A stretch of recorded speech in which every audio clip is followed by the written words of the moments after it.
Hi, I'm Carol Anne Riddell, and welcome to Book It. Audrey Hepburn was Hollywood royalty, an icon of style and poise, both on screen and off. Author Tom Santopietro joins us today to talk about his book, Audrey Hepburn, A Life of Beautiful Uncertainty, which takes a deep dive into the woman behind the glamour.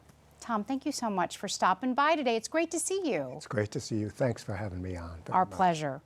So we all know Audrey Hepburn as this legendary movie star, but I'd like to start before that. In the book, you talk about her experiences during World War II and how she almost starved to death. And that really shaped sort of her life afterwards. Can you tell us about that? It was the turning point of her life because she did literally almost starve to death. She was very low-key, but said if the war had lasted 2 more weeks, I would have starved to death. Yeah. She was 16 when the war ended. She was 5'7" and weighed 90 pounds. Oh my goodness. She had been eating tulip bulbs. That's all the food they had in the Netherlands. And when the forerunner of UNICEF came in with food and clothing, that was the trigger, I believe, for the rest of her life of giving back to others, because she was so grateful that her life had been saved. Wow, just incredible. She, I know, had dreamed of being a ballerina. Yes. So how did she end up in Hollywood? Well, you're absolutely right. She dreamed of being a ballerina. One day she was called in, by now she was in London, and the head of the ballet school said, "You'll never be a prima ballerina. You're too tall and you lost too much training during the war." And Audrey said her dream was shattered, but by this point she was penniless, knew she had to work. She started work as a model and as a dancer, a chorus dancer in West End shows, and then little bit parts in movies. Okay, and then the movie Roman Holiday really sort of changed everything. Do I have that right? You have that absolutely right. Right out of the bat, her first starring role, and she wins the Academy Award as Best Actress. Imagine, wow. Right, and within 6 weeks, 8 weeks of winning the Academy Award, she also wins the Tony Award as Best Actress in a Broadway play. Wow. So she's off to this extraordinary start, and a psychological underpinning that I wanted to examine in the book is, and it goes back to childhood, after she won the Academy Award and the Tony Award, her mother said to her, "You know, it's amazing how much you've accomplished considering how little talent you have." It's unbelievable. Yeah. That relationship with her parents and her father, or perhaps I should say her lack of relationship, was another really formative experience. Absolutely. Along with the war, the fact that her father walked out on the family, those were the two seminal events of her childhood.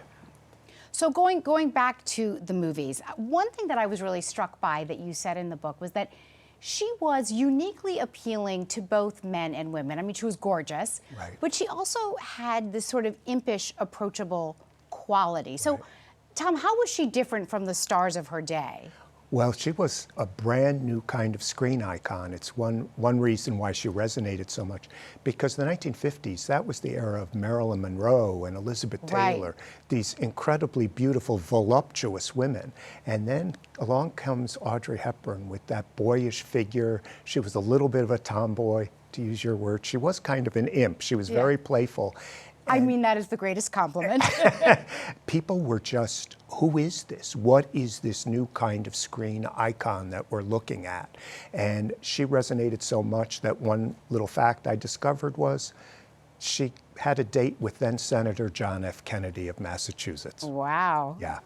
And she was very resistant to change her look. In fact, you tell a story in the book about how she refused to stuff her bra. That's exactly which right. I loved. Yeah, she said, no, this is who I am.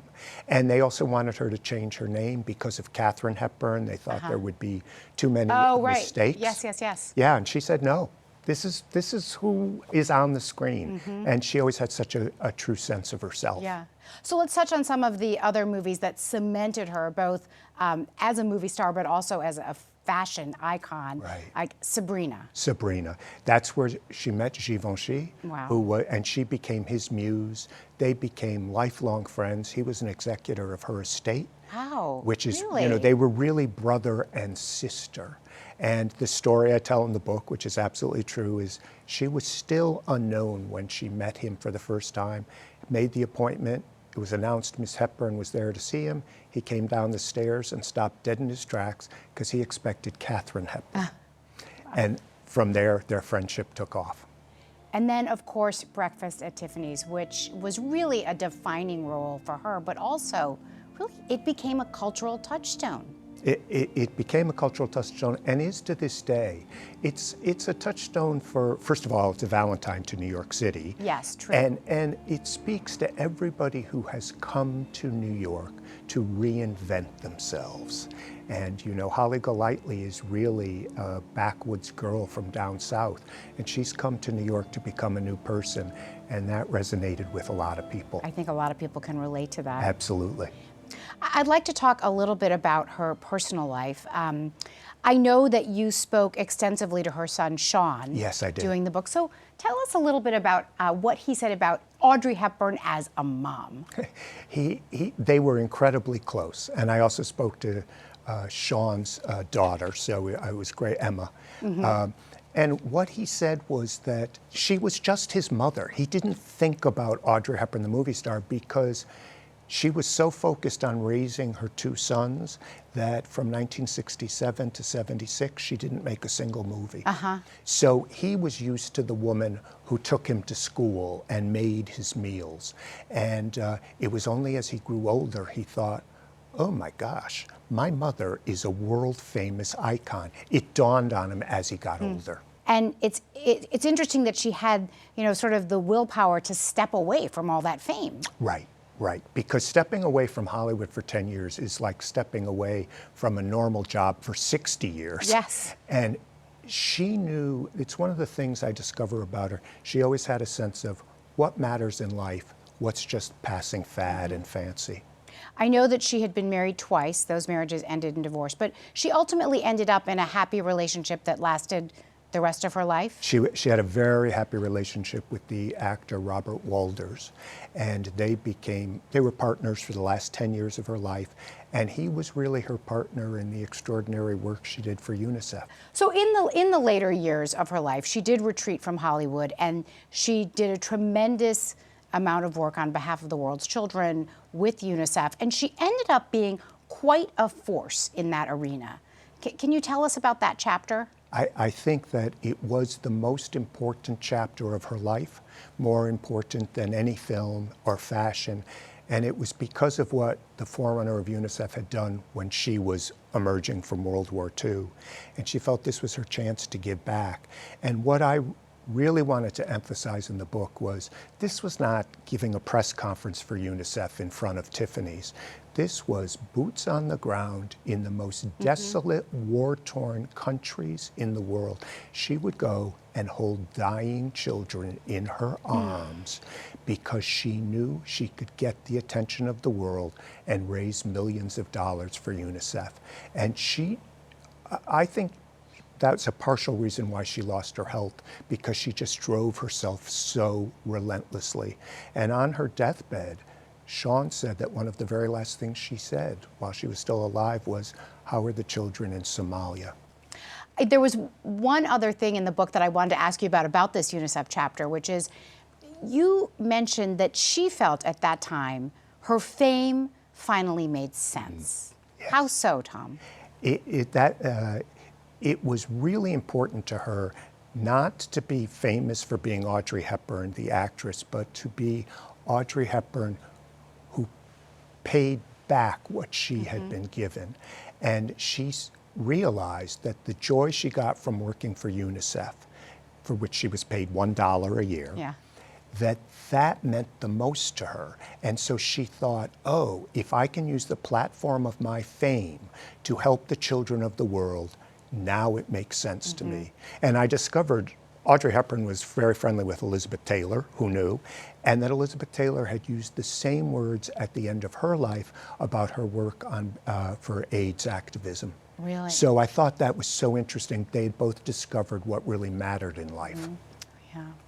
Let's move to the writing of the book. I have to say, it's incredibly detailed. You obviously did a ton of research. How long did it take you to write this? Usually books take me 2 years, start to finish.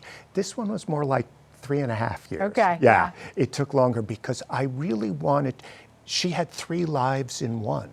She was an actress, a fashion icon, a humanitarian, and then she walked away from it all. And that, I thought, I really need to explore this in depth. So I took a little more time on it. So much has been said about Audrey Hepburn. So tell me, Tom, why did you decide to do this book? Well, I wanted to look at somebody who lived such a full life, the three lives in one, as I'm talking about. And the other reason I really wanted to write the book was I was fascinated that this woman who seemed to have it all, acclaimed as a beauty, you know, winning every award, she never fully believed in herself. That's why I call the book A Life of Beautiful Uncertainty. She didn't think she was pretty, this unbelievably gorgeous woman. She didn't think she was a particularly talented actress, but she learned what mattered in life and how to use her talents to the best possible advantage on a worldwide stage to help others. And I thought that's really worth exploring, because all of us doubt ourselves at certain times. Sure we do, of course. It's part of the human condition, and how this world famous woman dealt with that intrigued me. It's remarkable, that level of being so humble that she couldn't see how gorgeous she was. No, she did not see it at all. All she saw, she said repeatedly, over and over, she looks in the mirror and all she saw were flaws. My goodness. Right. I wish I could see so many flaws. Like, I'd take those flaws. Just a last question for you, Tom. What is one thing you learned during your research that really surprised you? I think it's actually the extent to which she doubted herself. We're used to Hollywood stars displaying what I call faux modesty. Yes. You know, like, oh, no, not me, but they really, the ego is speaking. Audrey Hepburn really doubted herself her whole life. It was only at the end of her life, through her work for UNICEF, that she fully came to terms with who she was and what she had accomplished. And that was almost shocking to me, that somebody who had accomplished so much felt that way. And she said near the end of her life, I have finally decided I'm not so bad. Wow. Remarkable woman, a remarkable life. A remarkable life, yeah. She still speaks to us today. Thank you so much for all your time, Tom. It's so great to see you again. It's great to see you. Thanks very much for having me on the show. It's our pleasure. Now we're going to head to our podcast studio to see what Isabel Ortiz has for us in Breaking Books.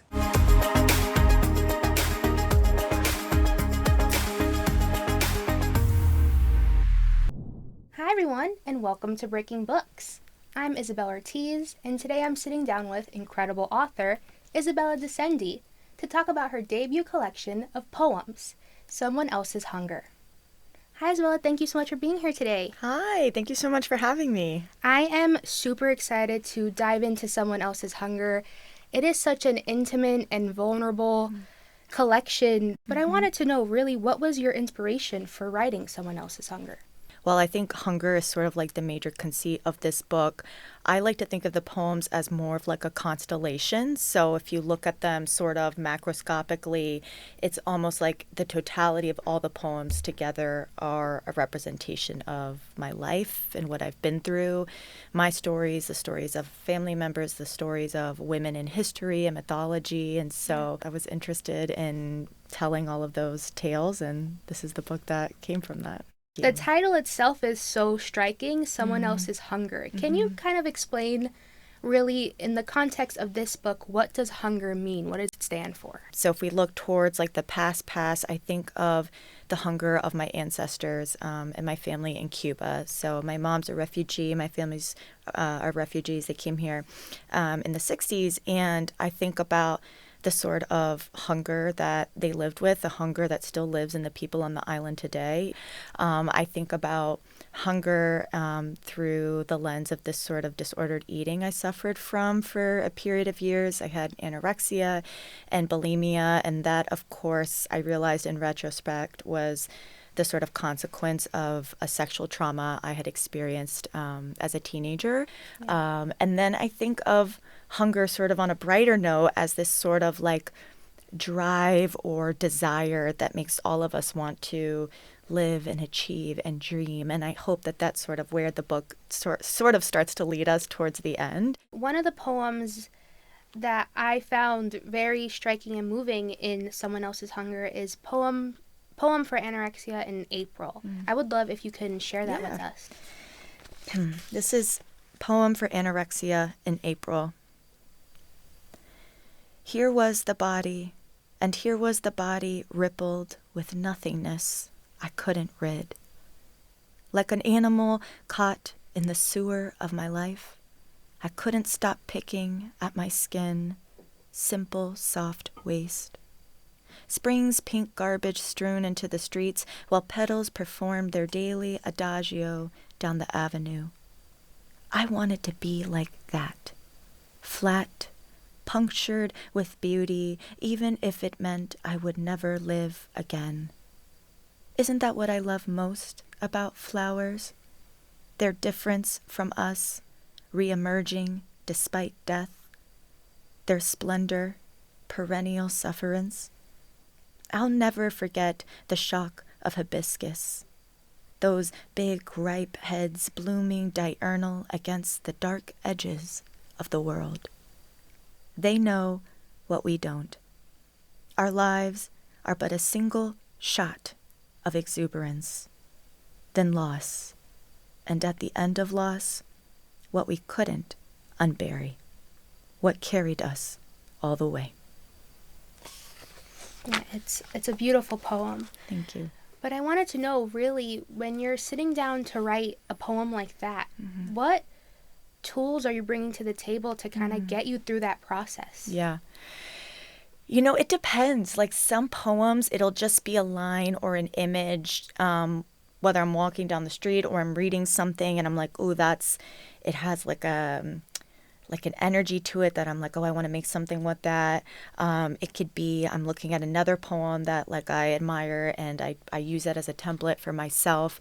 There's so many ways, I think, so many different kinds of tools to make work. So it really depends like on the day. Yeah, on the day, on the mood. I wish I could say I was as disciplined to be like, I do steps 1 through 20, but it's usually much messier than that. Something that I found so interesting that I saw that you said, or it was experience you had, and I'm paraphrasing, but somebody once told you, you're just a pretty poet writing pretty poems. Yeah. I want to know, like, kind of how did that affect you moving forward in your poetry? It upset me for a couple reasons. One was it was during the time where I was suffering from anorexia, bulimia. I did not want to be seen. I did not want to be acknowledged by men. It was a man who had said this to me. Whether he was serious or not, it felt like I did not identify as pretty at the time. I really wanted to not be seen. And for writers, one of the worst things that can happen to you is to be misseen or misrepresented or not seen fully. And so it felt like I was being called something that I didn't identify with. I got to Columbia and I had all these feral and angry emotions, but I only, when I first started, had these very neat tools to work with. And it took a season of basically then rebounding in the opposite direction and saying, like, how can I make these poems more feral? How can I just make the anger, like, unabashed? How can I be unpretty? How can I bring out what is brutal or grotesque? And so I'm actually thankful that this person said that to me because it pushed me to say, is that how I want to be seen forever? But I know that outside of your poetry career, you also do bodybuilding, which is very interesting. And I would love if you could talk about a little bit how that muscle work kind of compares to the muscle work of writing poems. Yes. I noticed that as I turned away from this idea that I wanted to be small and barely there and concealed, and I've stepped into a new kind of womanhood that allows me to take up space. Like the poems are also mimicking that. So it's really interesting how just my sensibility as like a person, as a vessel on this earth is informing like the artwork and the different ways that I perform my body in the world. So bodybuilding, I fell into that like 2 years ago. I just knew I wanted to get stronger. And I hired a coach, and then somehow I ended up competing, and like as a novice, I won the show. And bodybuilding has just taught me so much, like I said, about how to really like be a woman in what is predominantly like a very masculine oriented world and show up with dignity and strength and grace. Like I said, this is your debut poetry collection. Are you working on anything new now? Yes, I am starting to work on a new collection. I haven't said much about it, but I'm hoping that next year there will be some of it in the world. We'll see. And I'm also working on, if you can believe it, a collection of essays.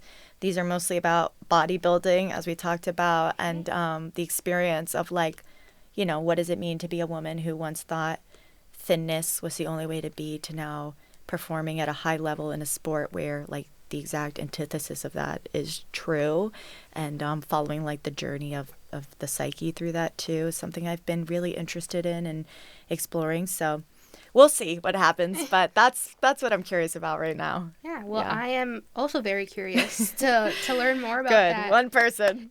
I'm sure there's plenty, but I think it'd be interesting just to get a deeper look into your essays, the world of bodybuilding in your eyes. So I'm excited to see what comes of that and your writing right now. But thank you so much for sitting down with me today. It was such a pleasure getting to speak with you. Likewise. Thank you so much for having me. It's been such a pleasure. Next up, Uncensored. As always, author and critic Linda Stasi is here with us, and she's got plenty to say about what she's reading. Who, hey, me? Linda. Yes, I have you. plenty to say now. Friend, always you have plenty to say. So have at it. Maybe. Okay. Once upon a time, there was a best-selling book titled Smart Women, Foolish Choices, supposedly explaining why intelligent women choose idiotic men. Christy Brinkley's biography, which I recently reviewed, got me to thinking, is there such a thing as gorgeous women, whiny writers? I discovered there are a slew of books by women who have won genetic lotto, but write their biographies in an attempt to prove that, one, even though they're the most beautiful women on earth, they are neglected, abused, and cheated on by men. 2, they have the brain capacity of Einstein. And 3, the poetic talent of Dickinson. Fascinated, I recently suffered through Pamela Anderson's 2023 Tell Some bio, Love, Pamela, a national bestseller with some great reviews. Maybe everyone was suffering through COVID brain fog, but really? Not only does she portray herself as Mother of the Year / Mother Teresa, she portrays her Playboy Mansion time and those shoots as magical, and some sordid sex she had to pay back her friend's gambling debt as wondrously exciting. But worst of all, the book is filled with her poetry. Here's one. It was authentic, all happening on camera and in real time. Hef called me the DNA of Playboy. I had to get my brain screwed back on after that one. So I was thrilled to see that Mick Herron of Slow Horses fame had a new book, Clowntown. Since Slow Horses is one of my favorite TV shows and Gary Oldman one of my favorite actors, I was ready to get into the action that didn't involve Playboy and did involve that slob spy, Jackson Lamb, and his disgraced MI5 misfits. Their office is in a dilapidated building nicknamed Slough House, which stinks like sweaty feet. Clowntown is number 9 in the series and filled with the same characters, plus a bunch of retired MI5 spies who were involved in a terrible secret British government operation called Pitchfork. Some of them are ashamed of what they did for God and country and are angry they've been reduced to just bad pensions.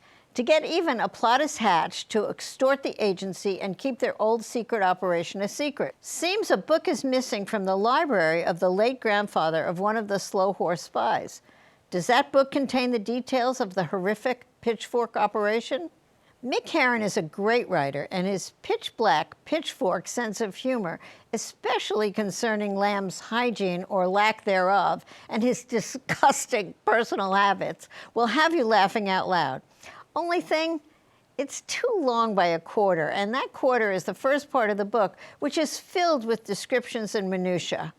You might quit before you get to the good parts, but stick with it or just skim the first several chapters. It's worth it. Well, Linda, the Pamela Anderson book really had you feeling a little bit salty. Well, I mean, I just don't understand. If you have everything in the world, if you're the most beautiful creature on the planet, what are you constantly whining? And then you write a bio and every single one of them whitewashes their life. Okay, so I don't like whining, but I am going to tell you, as much as I love your reviews, I am still going to read the book because I think she's a really interesting example of someone who has reinvented themselves, and I'm curious about it. I agree, and apparently she's a very good actress now. But reinventing is not the same as rewriting history. Okay, Two different things. Okay, fair. All right, moving on. Clown Town, you seem to really like it, but you did say it could be shorter, and I've heard you say that about books before. Do you find a lot of times that books feel overwritten? I think some books are written by great writers in need of great editors. And a lot of times when somebody becomes really famous, their editors might not be comfortable or feel that they have the right to tell them, hey, cut that out, it's too long, it's boring. I imagine it's hard though, because as a writer, you're so close to the material. I mean, you're an author. How hard is it to chop stuff? Well, you forget, I trained as a deadline writer. Oh, so I don't forget. I do not forget, Ms. Stasi. So if you're trained as a deadline writer and your editor says, you've got 15 minutes and 1,500 words, you go, yeah, done. Okay. So you don't overwrite. Right, that is a very fair point. Okay, so Linda, you mentioned that you love the series Slow Horses. So does our intrepid show producer, Adam Miller. But I gotta ask, does the show live up to the books?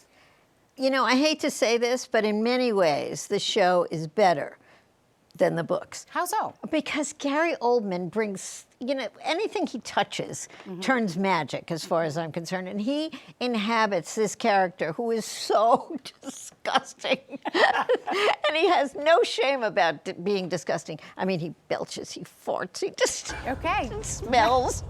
Sorry about that. About what? Oh my God. And I'm like a kid, why is this funny? But it's very funny. Because it's got that 8th grade sense of humor? Yes. Yes, okay. All right, Linda, thank you. And really thank you. appreciate your keeping Book It on the spicy side of things for us. Well done. That is going to do it for us today. Thanks so much for being here. A quick reminder to download our CUNY TV app and check out our social media. We would love to hear from you. I'm Carol Anne Riddell. We'll see you next time on Book It.